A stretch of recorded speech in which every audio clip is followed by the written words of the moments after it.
فرمائیے گا کہ شادی کے موقع پر دودھ پلائی کی رسم کی جاتی ہے، کیا درست ہے؟ سبحان اللہ۔ ایک تو ہے نا کہ دلہا دلہن وہ دودھ پیتے ہیں، ہاں جی بالکل، یہ تو ثابت ہے۔ اوکے، اور اللہ کے نبی صلی اللہ علیہ وسلم نے جب ام المؤمنین عائشہ رضی اللہ تعالیٰ عنہا سے شادی کی رضی اللہ تعالیٰ عنہ، تو جب ان کی چارپائی پر جا کے بیٹھے تو دودھ منگوایا، آپ صلی اللہ علیہ وسلم نے اس دودھ میں سے کچھ پیا، پھر ام المؤمنین عائشہ رضی اللہ تعالیٰ عنہا کو پیش کیا تو وہ شرما گئی، انہوں نے سر جھکا لیا، جی تو ان کی بڑی بہن اسماء رضی اللہ تعالیٰ عنہا وہ بھی وہاں پر کھڑی تھی، انہوں نے ان کو ذرا ڈانٹا اور کہا کہ اللہ کے نبی صلی اللہ علیہ وسلم کے ہاتھ مبارک سے دودھ پکڑ لو اور پی لو۔ انہوں نے پھر اپنی بہن کے کہنے کے بعد نا وہ دودھ لیا، انہوں نے پیا۔ اچھا ٹھیک ہے، اہل علم یہ بتاتے ہیں کہ یہ ایسا کرنا ایک محبت میں اضافے کا باعث ہوتا ہے کہ پہلے خاوند پی لے پھر اپنی دلہن کو پلائے۔ بعض علاقوں میں یہ رواج ہے کہ دلہن اٹھ کے نا وہ دودھ پلاتی ہے خاوند کو، دلہے کو، لیکن جو نبی صلی اللہ علیہ وسلم کا طریقہ ثابت ہے وہ یہ ہے کہ آپ صلی اللہ علیہ وسلم نے دودھ پیا اور پھر وہی دودھ جو ہے نا پیش کیا دلہن کو، ام المؤمنین عائشہ رضی اللہ تعالیٰ عنہا کو۔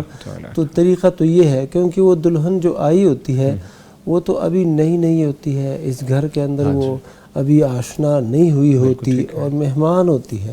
تو مہمان کا حق تو یہ ہے کہ اس کو دودھ پیش کیا جائے، اس کی خدمت کی جائے، تو نبی صلی اللہ علیہ وسلم نے ایسا ہی کیا۔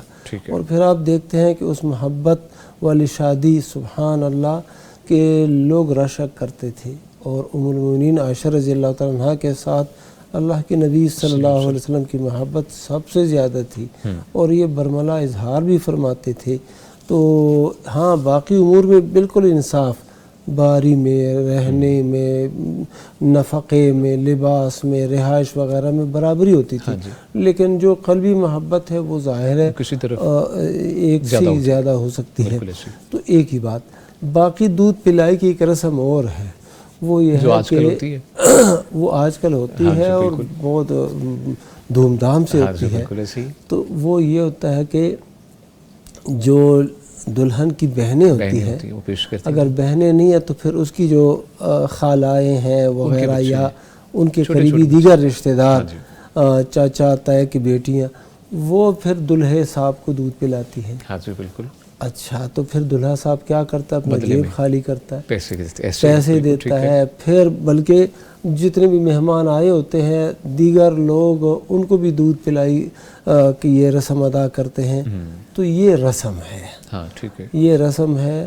اور رسوم کے متعلق یہ ہے کہ جب تک شریعت کی واضح نافرمانی اور مخالفت نہ ہوتی ہو تو رواجوں پر جائز ناجائز کا حکم نہیں لگایا جاتا، اور اگر ایسے کوئی غیر شرعی امر سر انجام پاتا ہو تو پھر جو ہے نا وہ نہیں صحیح ہوگا۔